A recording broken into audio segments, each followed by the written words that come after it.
Hey guys, welcome back to the Girls Room. I'm Bianca. I'm Brittany. And I'm Dontae. We are so excited to be giving you guys episode 2. I cannot believe that we are already here, episode 2, live in full effect. And today we have our third host, Dontae. So we're going to give her an opportunity to go ahead and introduce herself as well as her business. Hey y'all, my name is Dontae. Most of you guys know me as Dontae Amber or Dontae Amber Makeup. I am the owner of Dontae Amber Makeup, and I'm a professional makeup artist, lash artist here in New Orleans. If you know me, you know I've kind of been Houston, Dallas, kind of all over the place, but I am back at my home base. I'm so happy to be back.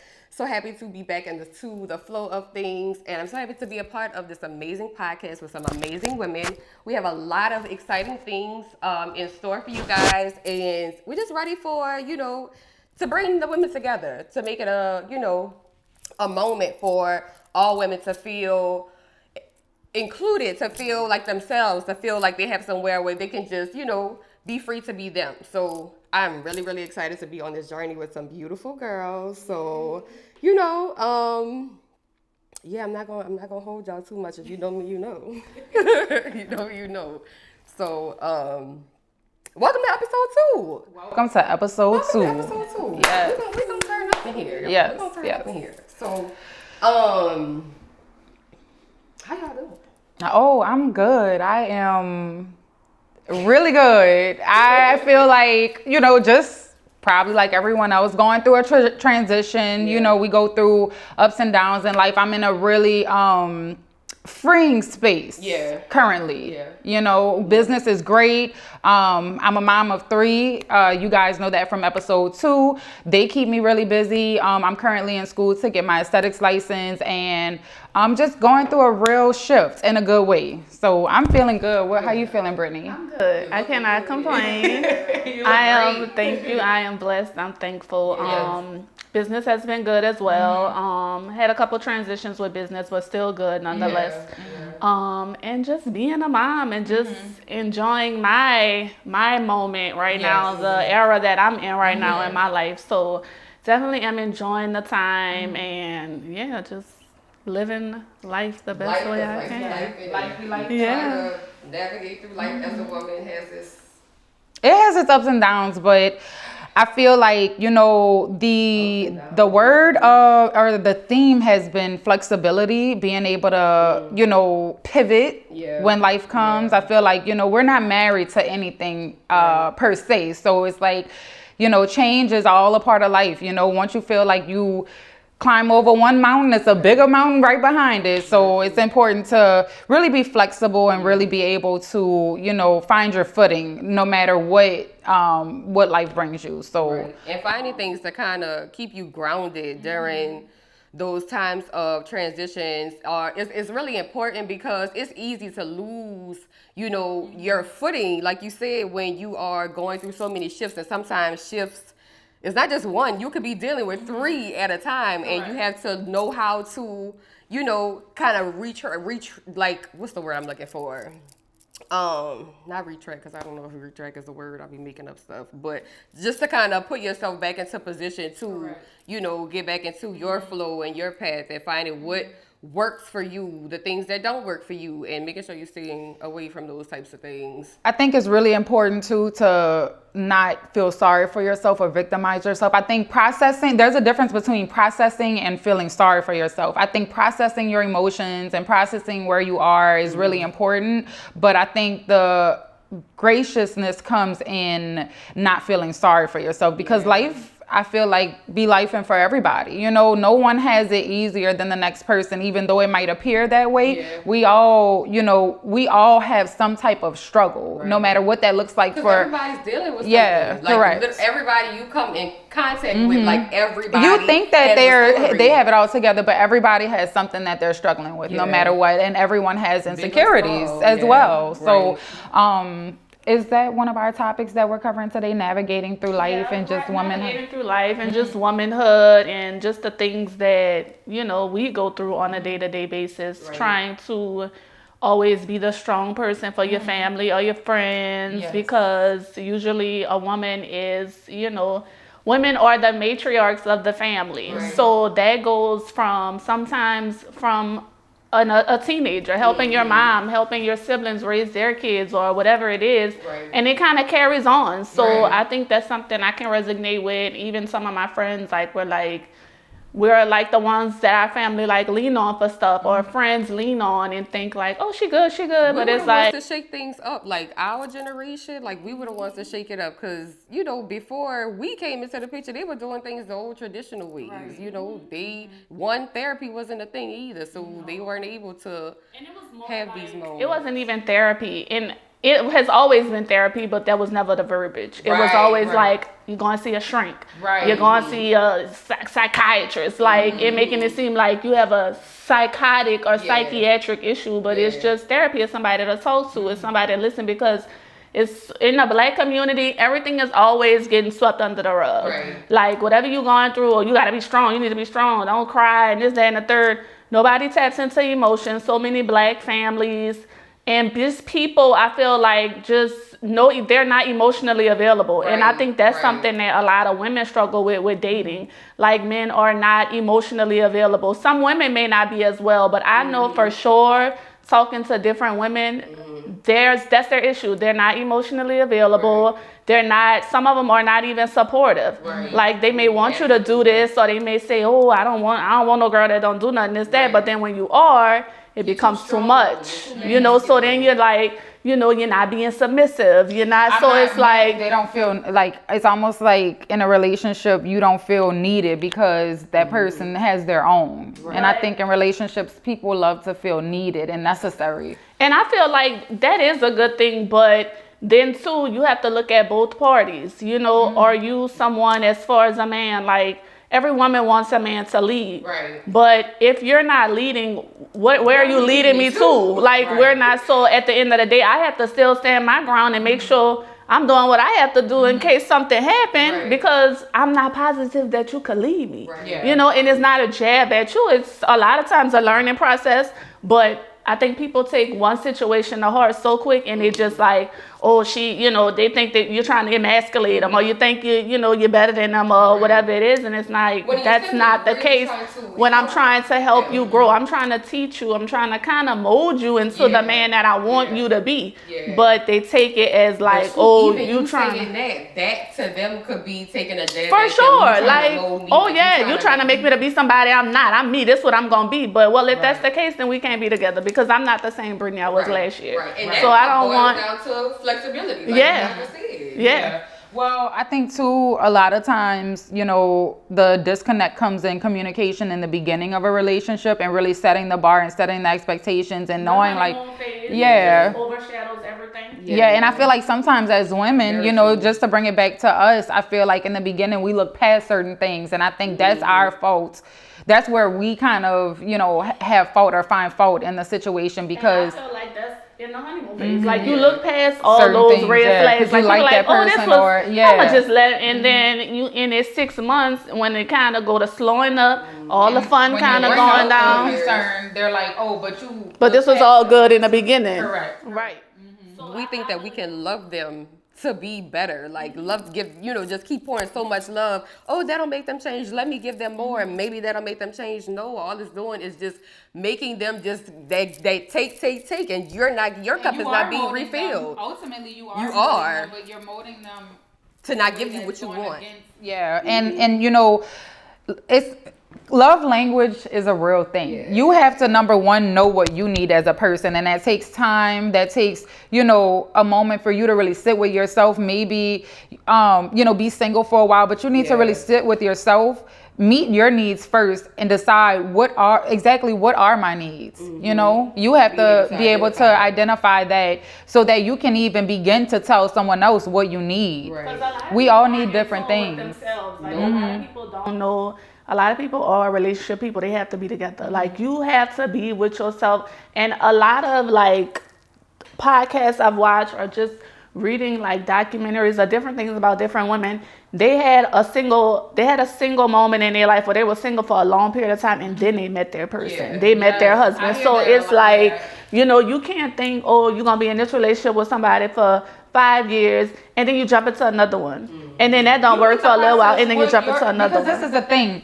I feel like in relationships, it's easier for us to place the blame on the other person for why it didn't work. But what you really need to do too, yes, there are things that they did that made you guys not compatible. But there are things you overlooked and there are things that you did that you weren't perfect with too. Right. And I feel like when it comes to, you know, a new breakup, you need to really sit with yourself and process that breakup before going into a new relationship, because there are probably untied ends or unfinished business on your part before even at the time, like it's always is. And I just feel like as women, we date potential.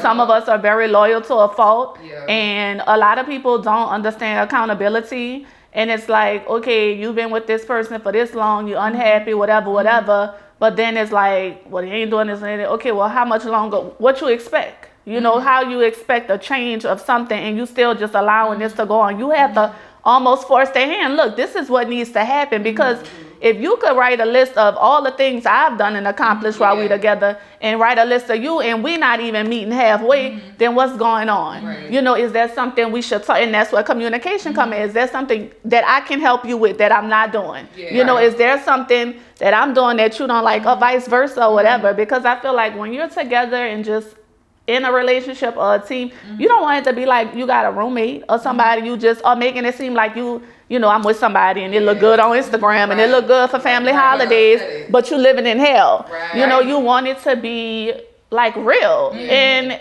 you know, marriage is a lot of people's ultimate goal, but that's not everything either. Sometimes it takes a long time for you to feel like, okay, I'm a really, like, this is it. Like, this is my lifetime partner. Like, people don't think of the long term of it. They don't think about it. They think about the look, the wedding, the this, the that. And it's like, is this somebody you could talk to when you just feeling like shit and you don't want to be bothered? Yeah. Do you like this person? Do you really like this person? Like outside of being wine and dine, outside of the gifts, like outside of not having no alcohol because that's mind altering, outside of all of that shit that casts, you know, your real feelings, can you truly be with this person? Can you literally let your hair down and be like, be yourself and feel like I don't have nobody to talk to, but I know I could go talk to my dude. Like I know I could go talk to my girl about. Like, do you know? And I feel like a lot of people don't look at stuff like that. Like it's ultimately you want your lover, your person to be like your best friend. You know, and not saying you're gonna tell them your girl's business or this and that, but you do want it to be. It's a union, a partnership, like really a friend before lovers and before all of that, because. Even when it come down to sex, like for me, if I'm not emotionally tapped in with you, ain't not like you ain't even much. I don't even want to hold hands. Like it's nothing if it's not emotionally there. And I think a lot of women start to learn that as they get older. You know, with growth and learning things that you not gonna keep putting up with the same shit. Like that shit get old, especially when you see like you have an agenda. You know what you're trying to do. Like even women like us being mothers, like you want your kids to see a cohesive, happy, healthy living situation, you know? So even for me, I'm like, I'm single, like I be making jokes like, I wonder if my child think I'm a lesbian. But it don't matter because I know for sure whoever I bring around him is like, I know for sure this who got this, because that's my world. And just as much as I cherish myself and my emotions and my happiness, I, you know, cherish his equally. So I feel like, you know, women now, we're not putting up with that. Like, you could be fucking sad by yourself. Like, I could be struggling paying bills by myself. Like, you know, and it should make it heavier. A relationship should make your life heavier and harder. It should be a little ease. It's like, I got a man. Okay, I know we all got businesses. Like, shit, it was slow. He might have to pay the rent at the shop or something. You know what I'm saying? Babe, I need you to help me get a little supplies or whatever. But you're still contributing back to him. You may be pouring back into the household financially or anything. But it's like, if I don't have a shoulder to lean on, you know, a lot of times they have girls, it's like, you might have to hit up your girl and be like, girl, look, can I hold 200 till next month? You know what I'm saying? Like, and you living with a whole man. Or you in a relationship or a marriage, you know? So it's like, you want it to be just cohesive, everything mutual. Not saying it's gonna be peaches and cream all the time, but I feel like as women, we go through so much. Why be in a relationship and not because it's like get the top? There's that fear. What if I'm not happy without him? But you're not happy with him. But how do you know? How do you know if you don't do it? Right. All you know is what you're in right now and how you feel on a day to day. Because one day you're happy and one day you're not. So you don't know what it's like on the other side to not have to be. And it's good when you're single. Like, I'm single, I am enjoying it. Like, it's not the end of the world. It's not. And that's when you find yourself. You discover, because there's so many women, like, who don't know. Like, you could sit some women down and be like, what do you enjoy doing? Oh, I like spending time with my kids, my husband, my family. Okay, what do you like to do outside them damn children, outside that man? What do you like to do? Right. Who are you? Do you have an image? They don't even know. Even like when women like, oh, you're a mom. Why you have it on? You're a mom. Like, well, what the fuck am I supposed to look like? You pull up mom in the dictionary and show me what she's supposed to look like.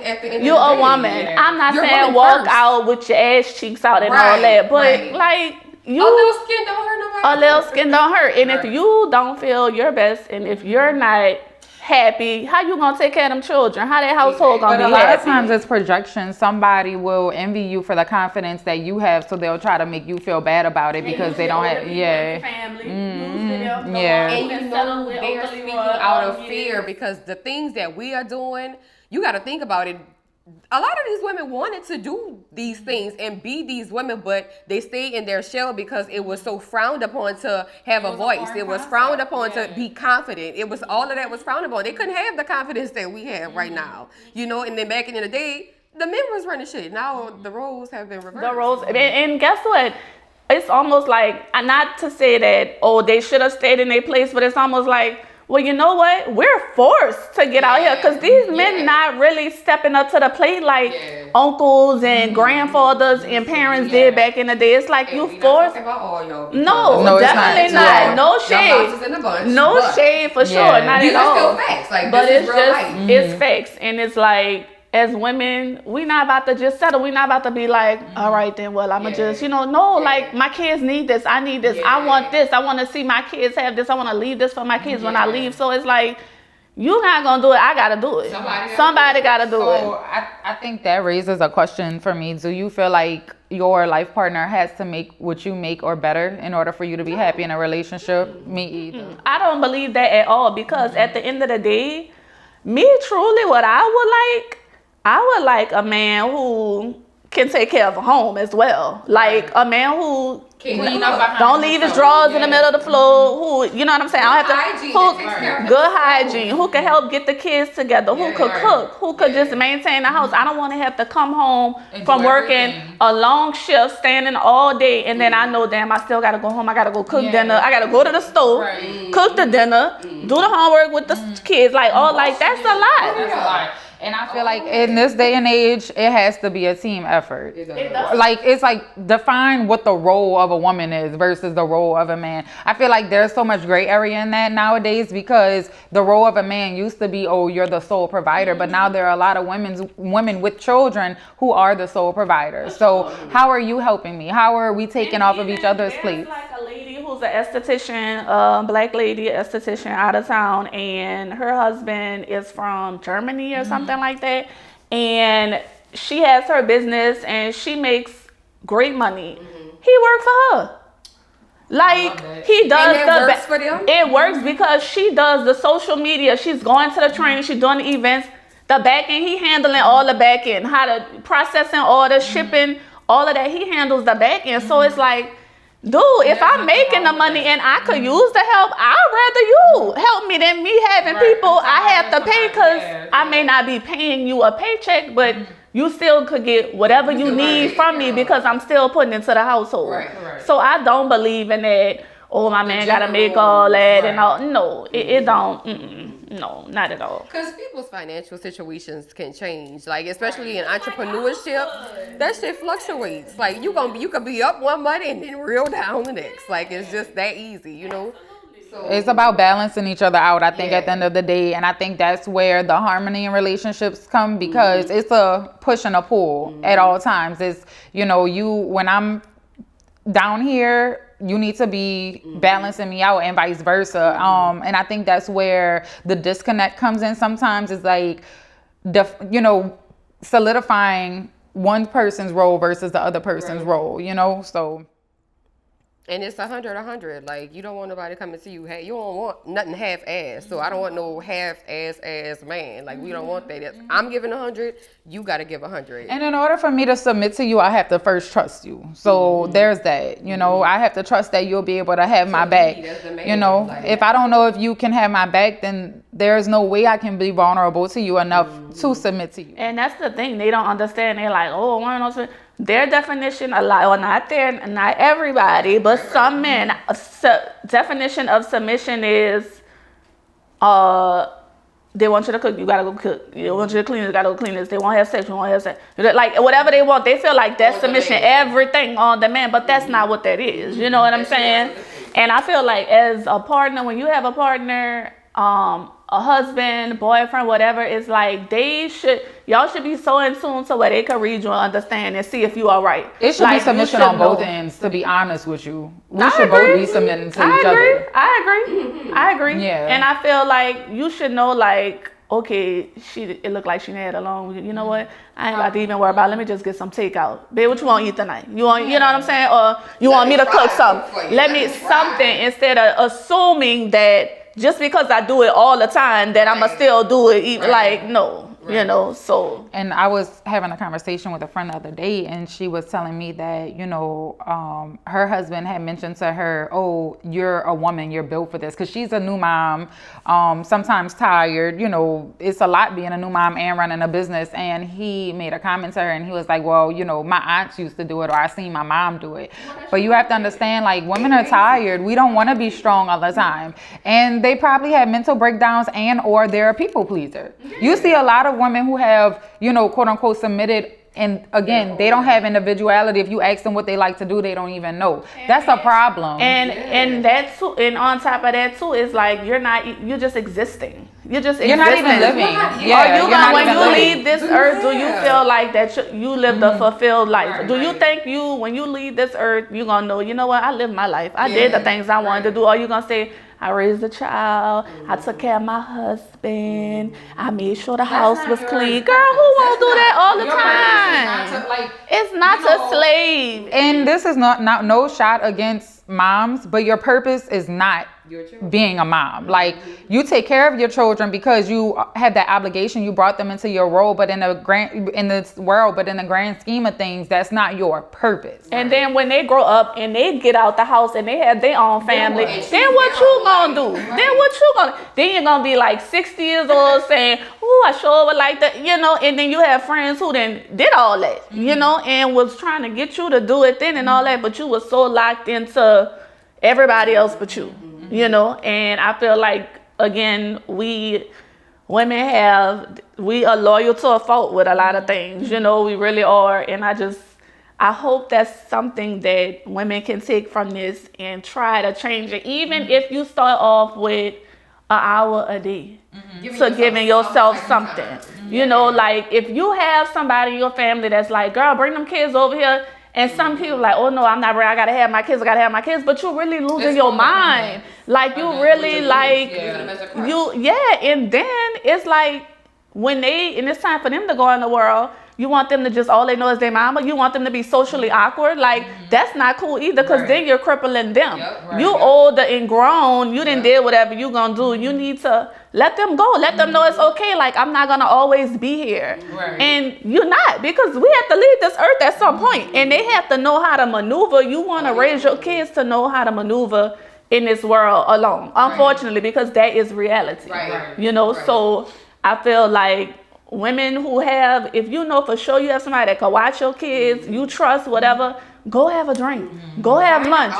Just go drive somewhere. Class, like, anything. Go to the gym, like whatever. The library. Just do something to help nurture yourself, because you cannot just make your children your world. I know kids are beautiful. I know that they are blessings, but who are you? Like, they want somebody, like, your kids want to be like, damn, my mama was the shit. Like, my mama did this, my mama did that. Like, damn, like, That's how I would want my kids to look at me. You know what I'm saying? So like, because how many stories you look back and guys will be like, man, my mama, she used to just always, she'll be home, she'll cook, she clean. Yeah, my mama, she dealt with my daddy with some shit and this and that. And it's like, and then those are the same ones that go and get with women and it's a repeated cycle. And they do the same thing they saw their daddy do to their mama.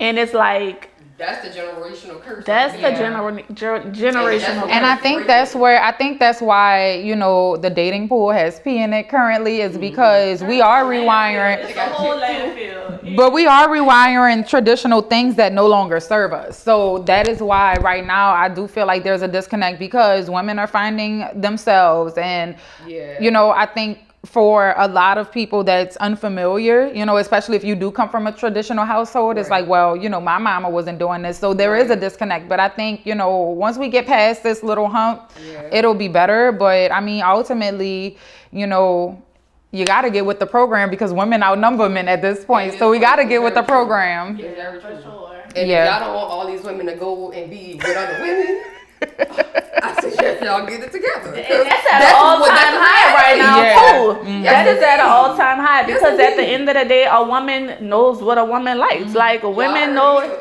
like, they know. So, I mean, if that's what floats your boat, do it. However, I would hope if they do go to that, that's truly what you want, and that's not for you trying to fill a void of having a trauma. I feel like a lot of times it's out of trauma, and it's a defensive mechanism. I'm gonna go with what's safe, and not to say that you don't eventually grow love for that person, but I do feel like a lot of women start dating women out of hurt, out of trauma. That too. But some women just like women for real. No, I'm not saying that they don't. For real, yeah. But for me, my thing is, when you're doing that and you're living that, do you know for sure, is that something you're going to do for the rest of your life? Right. Don't, like, it's like you're going to jump back and forth because, see, down to, like, the bisexual thing, it's okay for a woman to be bisexual, but for a man to be bisexual, he gay.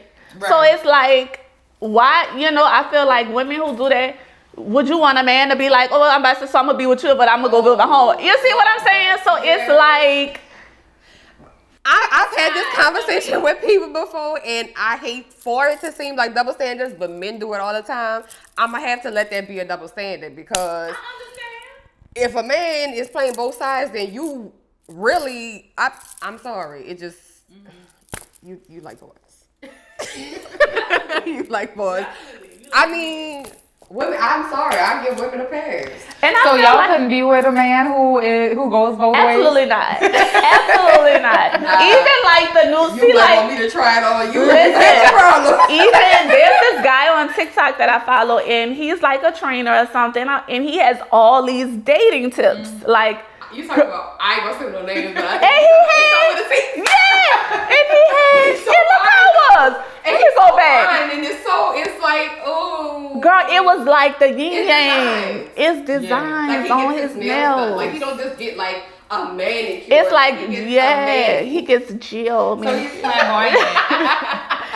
I was like, he gotta be bisexual. But his page is a red flag to me anyway. Because. Why you say that? He has too many. No, like the content. It is way too much like, fellas, this is what you do, and you gotta grease it down and sure you get. Look how it was. This is too fucking much. Like you all the masculine. Like you feel like I need my man still a little rough. Like he all oiled. He got all this, all this long regimen. I do like my man to be. I do like my man to be a little rough around the edges. Like I don't even like. I know men sometimes like get waxes, but I don't even like my man to get a wax. Now I'm not against like the you chest. can sniff a little bit, but no. Oh, you talking about down there? Yeah. Don't get a full. Just shave it down. Just shave it down. If it gets too wild, but I don't want you to be bald. I thought you were you I feel like that's a little. I bet you can get waxed.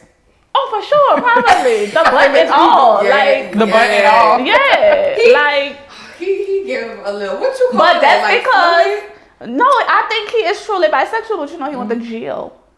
That makes sense. When he was that makes sense. So that's a nice that give me he might have been. He might have tried something. Yeah, he might have been touched. Oh, poor baby. That's what it's giving. I am the boy, baby. Yeah.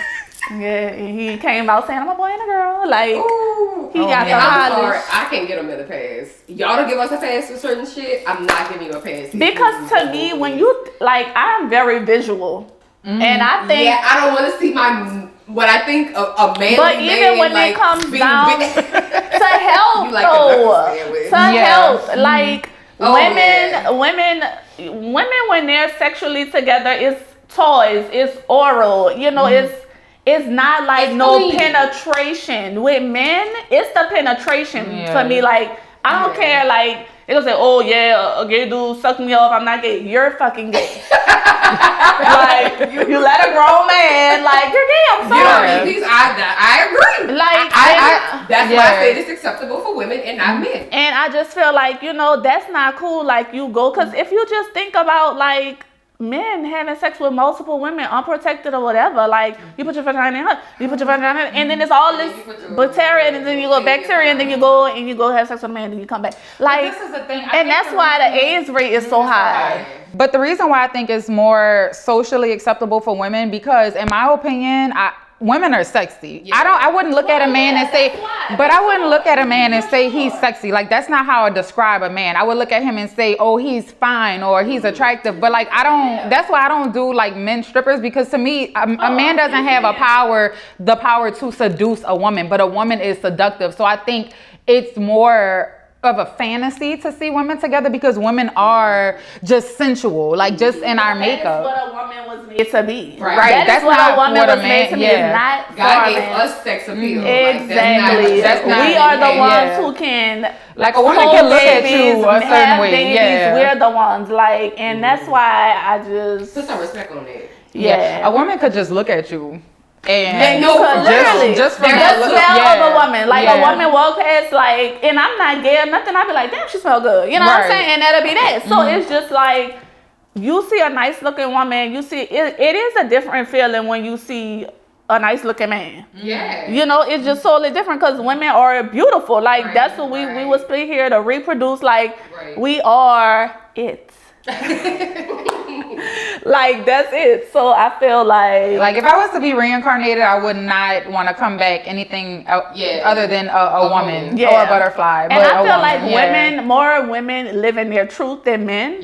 And I feel like that's why so many men are like down low, because they're afraid to come out. They don't want to live in their truth. They're afraid to like what they're gonna look like to their family or their peers. And it's just like, it's so much easier to just live in your truth. Just say it. And you could save a life or 2 or 3, because if you out here doing all this, that's reckless.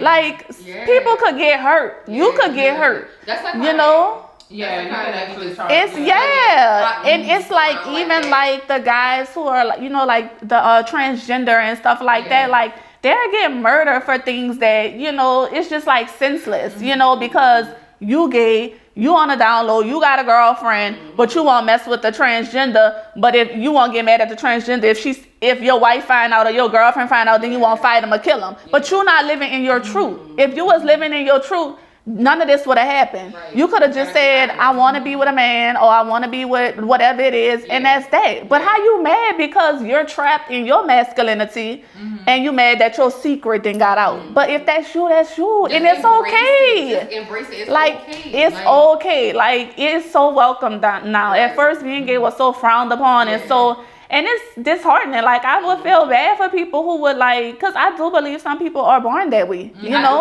I believe they're born that way. There's some people that are like, oh, I've been playing baby doll since I was. You can see it. You can see it in children. Like, to kids long enough, you'll pick up little things and it makes you do like. And I think in the black community, it's like, they want force the little boys. Oh, start playing football when you're 4. Start doing it. But it's like, how many dudes on the.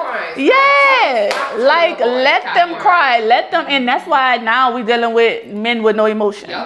That's why right now, you think because you play football, they got they hard, they this and that. But it's like, it's not. You know how many dudes on the O-line that's gay in the NFL right now? Like, do that. That don't matter. It's okay to be in tune with your emotions. That does not take away from your masculinity at all. And it's actually more attractive to women. It is more attractive. Like, you get way more coochie for that. Like, for real. So you like. It's just like, it's sad. You hate to see it. And that's why, like, when my son cry, when I be like, come on, we can talk. Like, that is my thing to him. Like, what's wrong with you? And he'd be like, Mom, good. And I know I said this on the first episode, but I'm like, I'm always asking because if I feel like something wrong, I won't know. I don't want you going in your room or I see you typing something to somebody in your phone and I'm like, well, what the hell going on? And you're not in tune with your child, you know? And I feel like, especially having a boy, I want him to grow up and know how to express himself in any type of, relationship. Exactly. Well, that's where the narcissist, and I don't like to. I feel like that word is thrown around a lot, but I do feel like that's where people become emotionally unavailable because they're taught at a young age that it's a weakness, and so they're not even aware, of their one. They're not aware of their emotions, but two, even when they are feeling something, they can't express it. Right. You have to get it out. You have to talk about it, and so you become emotionally immature because you never learned how to cope with your emotions. You never learned how to deal in real life. So, and that's how a lot of people I think end up too, like on drugs heavy, drinking a lot because they don't know how to. They masking it. They want mask it and drown it, and it's like. You gotta let it go. You can't keep until you deal with it. You cannot keep covering that shit up because it's just gonna continue to build. Like it's gonna always be there, always. And you might be going good for a long time and then one trigger, and that's why that's it. And people be like, dang, it was doing good. I wonder what happened. It's like you don't know what people fight. You know what I'm saying? Yeah, life happened and it's something that they probably been dealing with and they just never seek the help for it or never, and I just think that goes into women's mental health just with I think it's very important. Like so many women have been molested as children, all kind of stuff, and you would never know the ones who were, you know what I'm saying? Because they go along and they just mask and they live life and act like nothing ever happened, but deep down they dealing with childhood trauma, so. But what happens when you don't have a safe space? What happens when you are dealing with that as a woman and then you don't have a safe space? I feel like that's when you can actually go to someone who is certified, a professional who you could talk to, because I totally understand that. I know a lot of things like people don't want to talk to family or friends about and stuff, but that's when, now it's mental health is everywhere now. It's nothing for you to go and find. It's clinics you could walk in and go find somebody. It may not be that person, your person you want to keep as a therapist or somebody, but it's a start. Right. And that's all it takes is a start. There are hotlines you can call. Yeah, exactly. Absolutely. Afford, there are hotlines you can call. Absolutely. And that's why a lot of people I'm not big on numbers with friends. I've been in a room full of people and felt alone. That don't matter. You know what I'm saying? So it's the quality and not the quantity for sure. And I feel like so many people oh yeah, I got friends, I got this and that. But then if it come down to where you feel like you can't talk to them about something, then maybe they not. Do you really? Yeah. It's time to reevaluate things. Yeah. For sure. Because even like we said with relationships and marriages and stuff, friendships, you should be able to pour into each other. Right. It shouldn't be a competition. It shouldn't be everybody should feel equally yoked and feel I gotta call my girl and talk about this, or something that y'all might have had a discussion about, kind of got into a little argument, whatever. Chill out, call back. You know what? I wanted to say that. This, that, and the third, but I feel like as women, we do that, and that's why not a problem. And for guys, I feel like they just be like, oh, that nigga tripping, and then they might get into an argument. It might turn out to something bad. They might have a whole fight or something, And I feel like which because is scary nowadays because people, or they don't even fight no more. They just pulling out a gun, So it's so just I feel like it's so normalized to our community to just pull out a gun. That's just the go-to. It's when did we get to a point to where you get into a regular argument? But you know what that boils down to? What we just said, and them having that emotional they're not trauma being able to, they get triggered. Yeah. Y'all getting altercations and just think, boom, that I gotta kill this nigga because, he told me something I ain't really want to hear. Yeah. Women, when you in an abusive relationship, it could be something so simple. I make him a sandwich and they got mayonnaise. I forgot he don't like mayonnaise. And, I don't fucking like mayonnaise. Flip the shit or try to slap. You know what I'm saying? It's damn, nigga, it was a sandwich. I could make it. All right, I could have changed bread. Goddamn, you got a black vibe. Abuse case. Yeah, exactly. Now now it's all shit everywhere. Now we fighting. Like, you know, so it's like certain stuff. Yes. Communication is so important in all relationships. And people mess up. And people mess up. So you forget stuff. Grace. Like you just, You gotta give people grace because everybody got stuff on their mind. Yes. You know what I'm saying? Normalize not trying to make somebody feel wrong because they made a mistake, or you're wrong for this, or you need to check. No, how about you cannot tell somebody how I hate that. Yeah, you cannot do that. No, I agree with that. I always say, like, if that's how you feel, I understand. Like, I literally say that all the time because that is what it, no matter what the case is, if that's how you feel, I understand. And then if I have a rebuttal, well, however, or maybe this. But if that's how you feel, I understand. I can't take that away from you. You know what I'm saying? And that's where communication comes in because, okay, you feel like this. Let me express to you what my intention was. And so maybe we can come to an understanding instead of trying to make somebody feel wrong. Because then when you are in a relationship and you're making somebody feel wrong for how they feel, then they're going to shut down. Then they're not going to be available. And then don't always use the different, like, don't be so defensive about everything. Like, we all human. Be like, open to it's okay. feedback. Yeah, it's just make a joke out of it. Like, you made my sound, you know I don't eat no mayonnaise. Like, man, you know I'm gonna, so you trying to kill me to put mayonnaise on. You know, you'd be like, oh shit, my bad. Like, let me, you know, make lights, because it's really not that big. Like, half the stuff people argue about and shit that's going, it's not that big. I feel like you get up every day, you get up and you open your eyes, you hit that alarm go off, you got another day here. Why you, like, make light of the shit that you can? And most of the stuff you can. You know what I'm saying? Like, it's enough shit going on. They have people who don't have nothing. Nothing, and don't know how to get to it. Or the ones who trying and can't, don't see no progress. You know how hard that is to feel like you, yes. And you know how easy it is to give up and to not keep going. So it's like, you got to be thankful for the small things. Like your kids having, just go in your refrigerator and know if you got milk, bread, cheese, and meat, you got a fucking meal. You ain't got it. You know what I'm saying? So it's like, I just think people just gotta just like relax. Just like stop taking everything to heart. Stop being so defensive. And the stuff that y'all take for heart, you shouldn't be. And the stuff you're not. So hard on yourself too. Yeah, definitely. No, we don't need to be beating ourselves up behind things that we can or can't control. Cannot. And especially people. If you can't control nobody else. You cannot control nobody. You can't even control your goddamn kids. You know, you can't control them. So let them do what it is that serves them purpose or what they think it is. And if you feel like you still want to be there for them, if they need you for a helping hand or whatever, then that's, you know, so be it. But don't force anything. Do you? You know what I'm saying? Don't go around hurting people in the midst of doing you. And that's just that. Right. You know, sometimes things, people, but don't be intentionally out here just throwing bowls at people. Just right. For what? Because then when shit bad start happening for you, then you're going to be wondering, well, I don't know what happened. Well, remember back in 96 when... It's called karma. Yeah, for sure. And the thing about karma that people don't know is even if it don't come back to you, it could come back to somebody who's close to you. Oh, I believe it'll come back to your kids, for sure. I'm a very big believer in it, and that's why I try to do the best I can, because Lord knows if I freaking get older. Oh, for sure. Oh, that's why I said that. That's right. Got me out here single. Can't find man. I'm playing. But no, for sure. Like, and that's why I'm like think about like the guys I dated and the relationships I've been through, and I'm like, you know what? I wouldn't want my child, and then I wouldn't want my child to go through this. Like, and I don't want my child to be the type of men that I don't want to be with. You know what I'm saying? Like, I'm not gonna be the mama where I'm gonna be condoning shit. Like, I am not an enabler. Like, even when my son get in trouble at school, I know he's a good kid, but realistically, he's a preteen. He's 12 years old.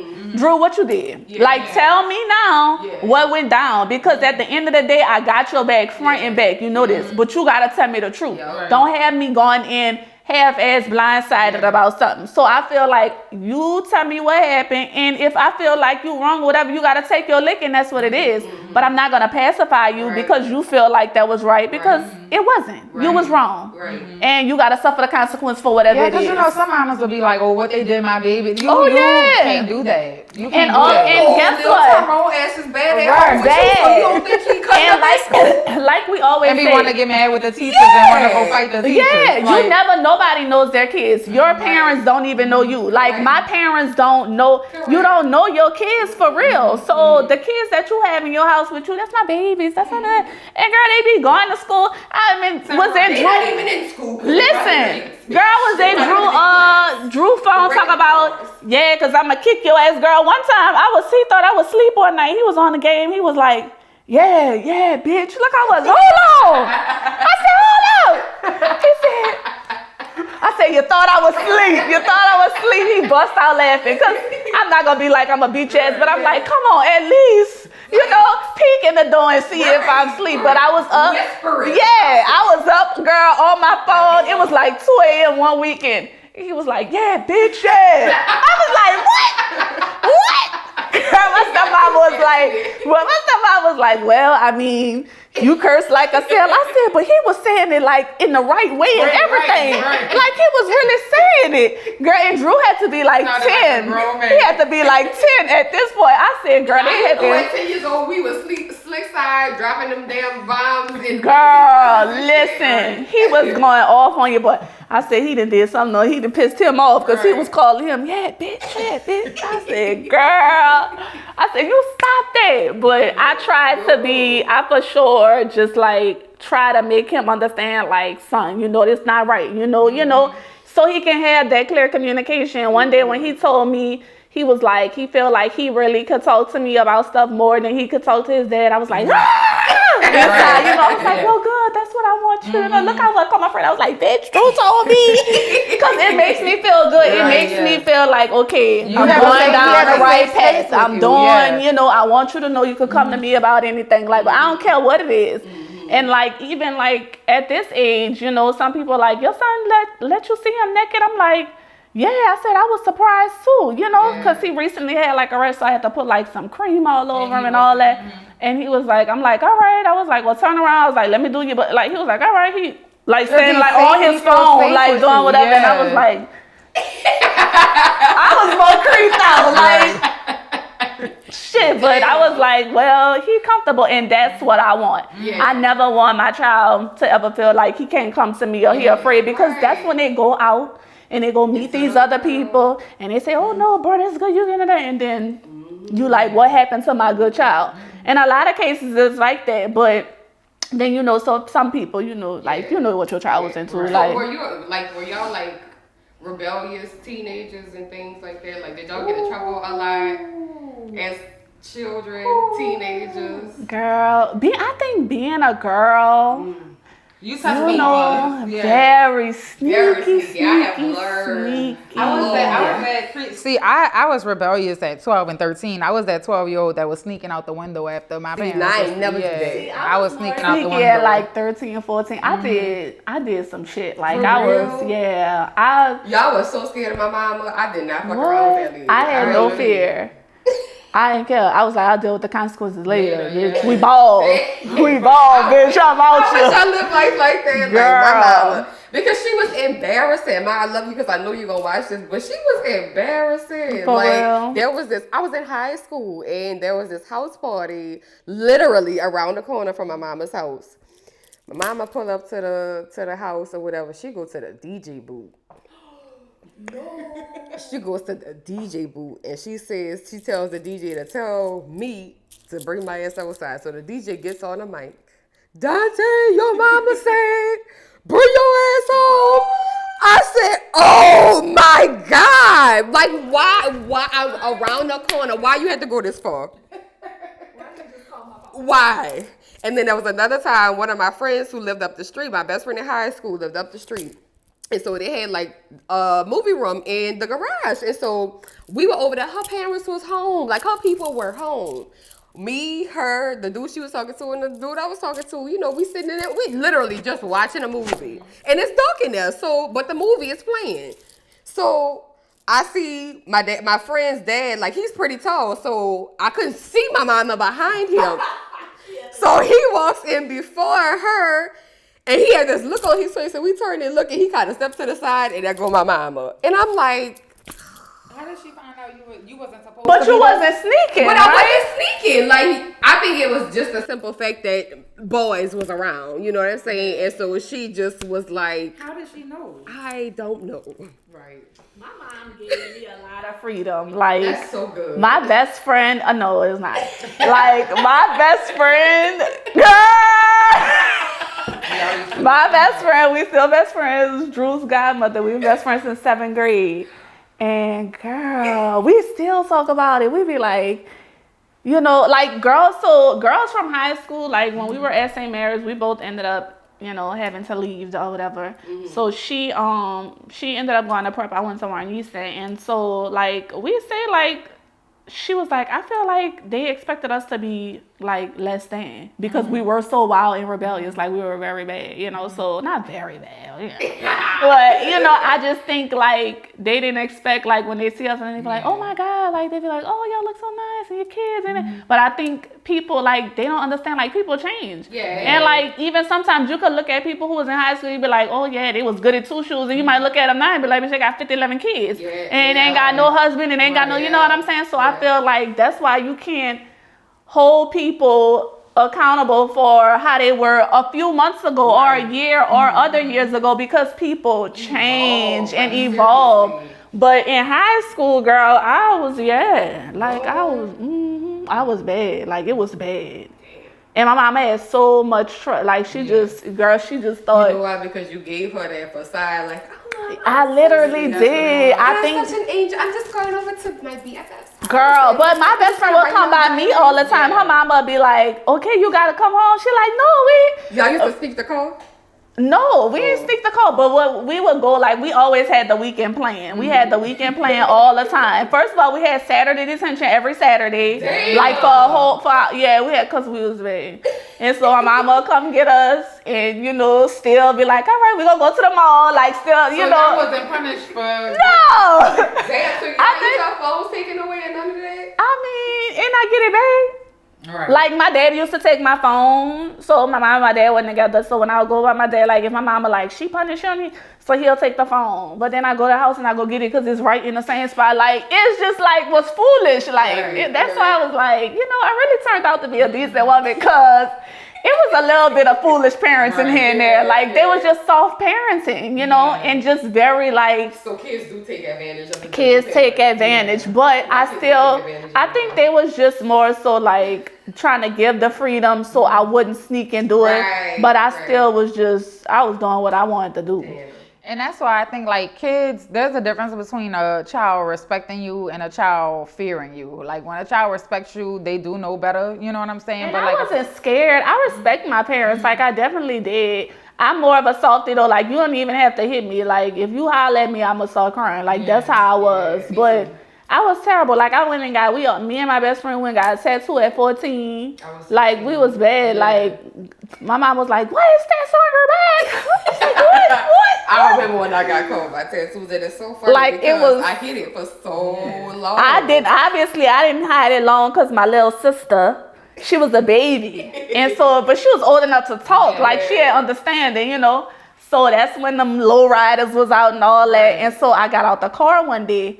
And so after my mama had settled down and calmed down about it, she was like, you know, Sydney said that you had a tattoo one day when you got out the car.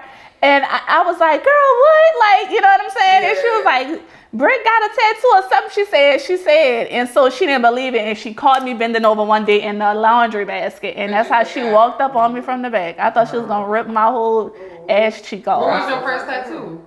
Oh my God, it's so stupid. It's the dumbest shit ever. It was a house tattoo. You went to somebody's house. No, it was a shop. How It should have got shut down. I know my mama kept saying, where did y'all go? I was like, I'm not telling you. I ain't no rat. I ain't no rat and I ain't calling 12. Right. I don't play the police and I'm not ratting. Straight up. Right. But It's like, girl, it's Lolo. Like, I was trying to hide it, it's in my ass crack. Like, it say Brit. You know what's funny? Because everybody in high school, like when I snuck and got my, they were getting their names, and I'm like, why y'all putting y'all name on yourself? Like all my friends that I went to get tattoos with, I'm the only one. This guy had love, or like this used to say love, and this was the one I thought I would get caught with the most, but I always kept bracelets, always had bangles, so I never got caught. It was this on the side, because I was driving one day, and my mama was in the passenger seat. And I had this sweatshirt and the sides were cut out. No. And so I had my arm up and she went to do this. She said, what is that guy swerved that come out to say? I said, wait, what? She was like, Dontae. I'm like, I don't know how that got there. She's like, how many do you have? So at this time I had like, because I got this one and didn't get caught skating. Yeah. What? Yeah. So I was tatted. My mom was like, when did you do all of this? You're going to tell your daddy. That's what she told me. She said, you going to tell him. I'm like, me? Why you can't just tell him? You would tell him everything else? Man, so I had to go inside and show my daddy. And what he said? I said, Dad, I got to show you something. He was like, what? And I was like, he said, did it hurt? I said, yeah. He said, good. Right. Why you got it so low? Look how he was. Why would you get it so low? The man saw your butt.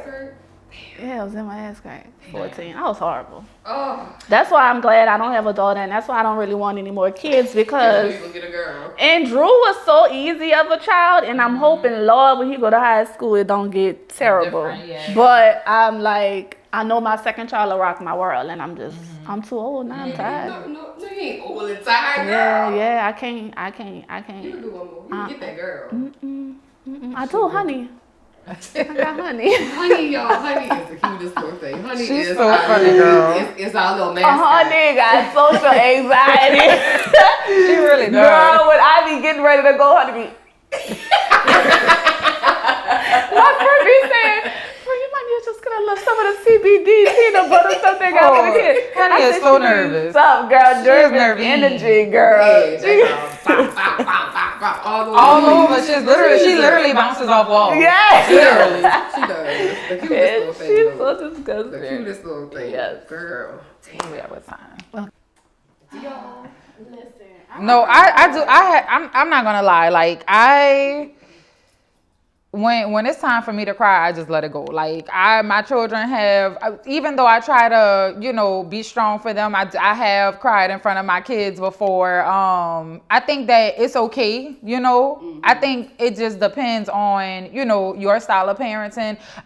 But there's a thin line between your children seeing you normalize emotion and then you leaning on your children, because you never want your children to feel like they have to take care of you, or they have to be the ones to console you. But I think either way is fine, as long as it's not excessive. If they're not constantly seeing you in a distraught place, that's or they're constantly seeing you mad or constantly seeing you sad. Yeah.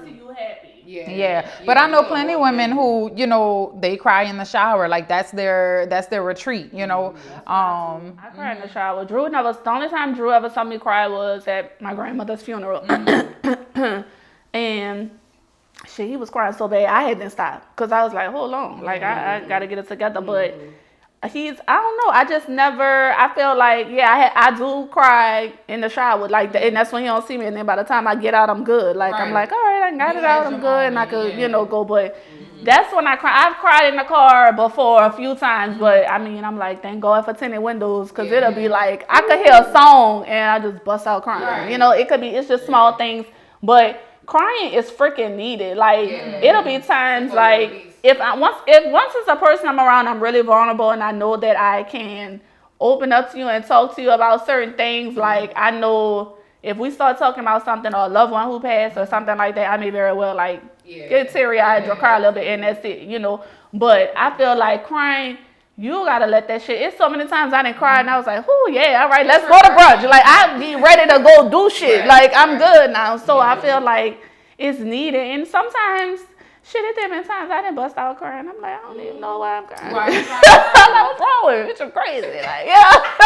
So I feel like, sometimes but it's like it's almost like it'd be like your back part of your brain emotions that maybe something triggering going on that your frontal may not have processed yet. So I just feel like crying is you need it. Like it's just don't a form hold of that release. shit in. Yeah. You A gotta form of let it coping. out. You do. It's important. You do. You really That journal, like just don't sit with your emotions, especially for too long. Like talk to somebody, get it out, and laugh and smile and like crack get you a some joke. friends that make you laugh. Like get you a funny friend. Dark humor is really good to have too. Like you know, not saying like all the time, but I'm just like make light of a lot of situations. Make a joke about them bills, like you know, because they gonna keep coming. They're not going nowhere. Keep coming, you know. So it's like just let it go.